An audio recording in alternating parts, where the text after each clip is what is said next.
Rien ou pas grand-chose. C'est par cette formule un peu brutale, mais juste qu'on pourrait résumer la séance du jour. Pas d'indicateurs économiques majeurs, pas beaucoup d'actualités société, cela nous donne un CAC 40 qui ne sait toujours pas vraiment sur quel pied danser et qui finit la séance à moins 0,09% dans les 7203 points et 2,6 milliards d'euros échangés. On en est déjà à se projeter sur la réunion des banques centrales la semaine prochaine, c'est dire si le calendrier est vide.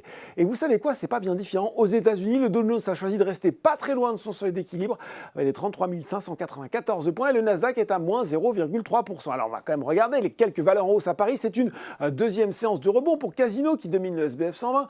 Teract a annoncé qu'il communiquera demain soir sur l'état de ses discussions avec le distributeur. Très volatile, rallye, mais lui fin à 5 journées consécutives dans le rouge et rebondit vigoureusement de 21,9% sur le CAC 40. Unibail, Rodamco, Westfield et ST Micro font la course en tête devant Téléperformance. C'est déjà tout pour les hausses. Côté bas, c'est bien Ubisoft qui gagne quand même plus de 25% sur les 3 derniers mois et pénalisé par des prises de bénéfices.